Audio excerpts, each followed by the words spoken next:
नमस्कार दोस्तों, मैं कृष्णमूर्ति आप सभी का स्वागत करता हूं आपके YouTube चैनल में। मैंने लास्ट वाला वीडियो बताया हुआ था कि कैसे जो है आप फेक कंप्लेन को पहचान सकते हैं। सेबी से कंप्लेन वो आपका रियल है या फेक है। यहाँ पे एक और क्वेरी है कि सर सेबी पेनल्टी कितना लगाती है अगर मान लो मैं अनरजिस्टर्ड एडवाइजरी कर रहा हूँ।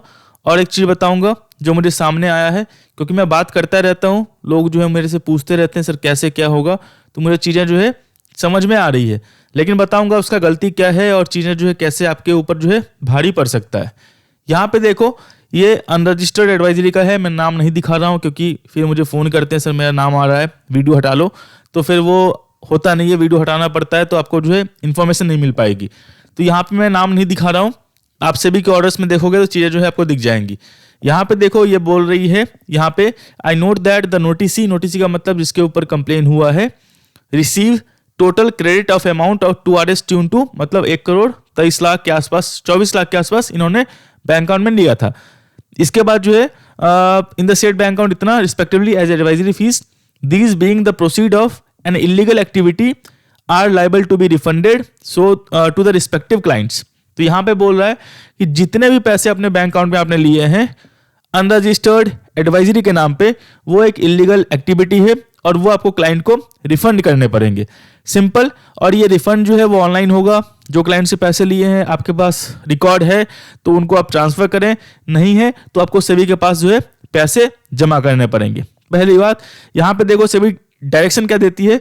यहाँ पे देखो, the notice shall refund all the money collected receipt from an investor complaints as fees of consideration. तो जो भी फीस है वो आपको 3 महीने के अंदर जो है रिफंड करना होगा।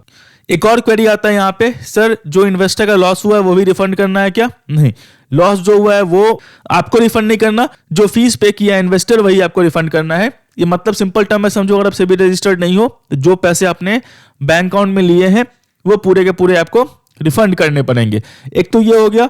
इसके ऊपर पेनल्टी कितनी लगती है ध्यान रखना, जो भी अनरजिस्टर्ड एडवाइजरी कर रहे हैं, जो पैसा लिया है वो पैसे पूरे आपको जो है वापस करने पड़ेंगे। और कंप्लेन आपके ऊपर हो गई तो और आप फिर से इन फ्यूचर में और आप रजिस्ट्रेशन लेने जाते हो सेबी से, तो ये आपको कंप्लेन जो है वो आपको शो करना पड़ेगा। हाइड करोगे तो पैन नंबर से सेबी जो है पता कर लेगी और वो एक फ्रॉडलेंट एक्टिविटी में मानेगी। तो सिंपल सी बात है, ये आप अगर आप फ्यूचर में आपको लाइसेंस लेना है, प्रॉपर्ली काम करनी है, तो ये चीज ध्यान रखना। आप लोग बोलते हैं सर मैं अनरजिस्टर्ड एडवाइजरी वाले बहुत कमा रहे हैं लेकिन वो पकड़े भी जा रहे हैं। सिंपल सी बात है, किस क्लाइंट का कैसा मूड होता है, कौन कंप्लेन कर दे पता नहीं, और जो वो पैसे लेते हैं पूरे रिफंड करने पड़ते हैं। इसमें से जो है इन्होंने क्या बोलते हैं, सर्विस चार्ज दिया होगा, जीएसटी दिया होगा, एम्प्लॉय को दिया होगा। यहाँ से मान लो 1 करोड़ 24 लाख में जो है 30% 40% जो है बचता है, बाकी चल जाती कॉस्टिंग में, लेकिन आपको रिफंड करना पड़ेगा तो पूरे के पूरे पैसे रिफंड करने पड़ेंगे। अगर हैं आपके पास तब तो बच जाओगे, वैसे रहते नहीं है, सारे पैसे जो खर्च हो जाते हैं, तो यहाँ पे फिर आपको दिक्कत होगी जॉब में फ्यूचर में। तो वो कंसर्न है, वो ध्यान रखना। अनरजिस्टर्ड एडवाइजरी बिल्कुल मत करो, प्रॉमिस रिटर्न प्रॉमिस बिल्कुल मत करो। मैक्सिमम केसेस में रिटर्न प्रॉमिस होता है, चाहे वो रजिस्टर्ड एडवाइजरी का हो अनरजिस्टर्ड एडवाइजरी का हो, तो वो काम मत करो, क्योंकि जाहिर सी बात है वो काम करने के लिए सेबी आपको अलाउ नहीं करती है। वो एक फ्रॉडलेंट एक्टिविटी है। जो आप डिलीवर कर रहे हो, चाहे वो रिटर्न हो चाहे वो जो चीज हो, इन्वेस्टर को वही बताएं कि मेरा जो रिटर्न है वो आप देख सकते हैं वेबसाइट से, मैंने जो रिटर्न डिलीवर किया है वो वेबसाइट पे मेंशन्ड है, वहां से आप देख सकते हैं। तो वो बता दोगे तो कोई दिक्कत नहीं, क्योंकि आपके पास उसका जो है उस रिटर्न का रिकॉर्ड है। जिस रिटर्न का रिकॉर्ड नहीं है आप वैसे ही बोल देते हो तो फिर आपको दिक्कत होगी, वो आप जो है प्रूफ नहीं कर पाओगे। इनके अलावा जो है 1 करोड़ 24 लाख रुपए जो पैसे लिए थे वो तो रिटर्न करना ही है। साथ में देखो 5 लाख प्लस 1 लाख 6 लाख का एक्स्ट्रा पेनल्टी लगा हुआ है सभी की तरफ से, मतलब 1 करोड़ 24 लाख प्लस ये जो 6 लाख रुपीज है ये आपको रिटर्न करने पड़ेंगे। और ये जो आपका 6 लाख रुपीज है वो 45 डेज के अंदर जो है आपको पे करना है, जो 6 लाख का पेनल्टी है सभी को। और बाकी जो 1 करोड़ 24 लाख रुपीज है वो आपको 3 मंथ्स के अंदर जो है पे करना है सारे क्लाइंट्स को। और क्लाइंट्स को नहीं पे कर सकते हो, डिटेल नहीं है, तो सभी के पास आपको जो है जमा करना पड़ेगा। तो ये जो चीज है वो ध्यान रखना। और एक और चीज आ रही है आज के टाइम में, जो एडवाइजर्स हैं वो अपने अकाउंट में पैसे नहीं ले रहे, वो दूसरों के अकाउंट में पैसे ले रहे हैं और वो कैश निकलवा रहे हैं। ध्यान रखना, मैं अनरजिस्टर्ड एडवाइजरी चला रहा हूं तो मैं अपने अकाउंट में पैसे नहीं लूंगा, मैं किसी और के अकाउंट में पैसे ले रहा हूं और उनसे मैं एडवाइजरी चलवा रहा हूं, या एम्प्लॉय के अकाउंट में हो या फिर मान लो किसी थर्ड पार्टी अकाउंट में हो और वहां से मैं कैश निकलवा रहा हूं।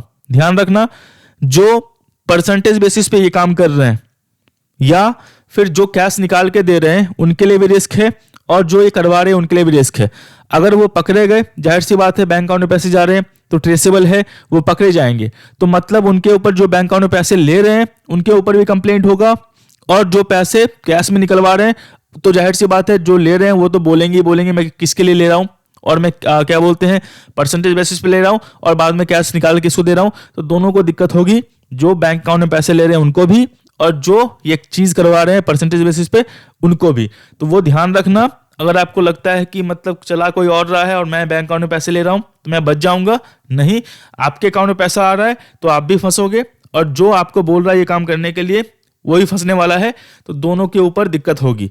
और ये कंसर्न है, ध्यान रखना, जो बैंक अकाउंट में पैसे आपको आए हैं, मान लो आपने 30% 40% शेयरिंग के पैसे लिए हैं, 1 लाख आया है आपको, और आपने मान लो 60,000 रुपये दे दिए सामने वाले को कैश में निकाल के, 40,000 आपने रखा है, तो आप भी जो है भागीदार हो उस काम में। जो पेनल्टी लगेगी आपको पूरे के पूरे 1 लाख जो आपके अकाउंट में आए हैं पूरा आपको पे करना पड़ेगा, और जो ये काम करवा रहा है वो भी आपको जो है जाने वाला है। तो चीज़ें ध्यान रखना। अगर आपको पता नहीं है, आपको लग रहा है कि मतलब जो है चीज़ें नहीं पकड़ी जाएंगी, तो ये जो है दिक्कत आपको करेगा फ्यूचर में, जॉब पे आने वाले टाइम में। अगर आप बच्चे हो या फिर आपको उतनी समझ नहीं है, तो जब आप बड़े होगे तो समझ जाओगे कि मैंने क्या गलती की थी। तो ये सब चीज़ें जो है मत करो। सेबी लाइसेंस अभी इशू कर रही है, कोई ज़्यादा जो है आपको दिक्कत नहीं कर रही है, तो आप प्रॉपर लाइसेंस लेके काम करो, कंप्लाइंस फॉलो करो, और सबसे बड़ी बात, इन्वेस्टर्स को रिटर्न प्रॉमिस मत करो। जो रियलिस्टिक है, जो चीज़ें आप डिलीवर कर सकते हो या किए हो उसी को आप दिखाओ, उसके बेसिस पे सर्विस बेचो और जो है पैसे लो, कोई दिक्कत नहीं होने वाली। अगर आप अनरजिस्टर्ड कर रहे हो, चाहे कोई भी तरीके से कर रहे हो, तो सिंपल सी बात है, SEBI is supreme, law is supreme, उससे आगे जो है आप नहीं निकल सकते, चाहे कैसे भी कर रहे हो। तो वो चीज़ ध्यान रखना। मैं आशा करता हूँ वीडियो आपको अच्छा लगा, वीडियो अच्छा लगा लाइक करें, सब्सक्राइब करें, शेयर करें। तब तक के लिए दोस्तों धन्यवाद।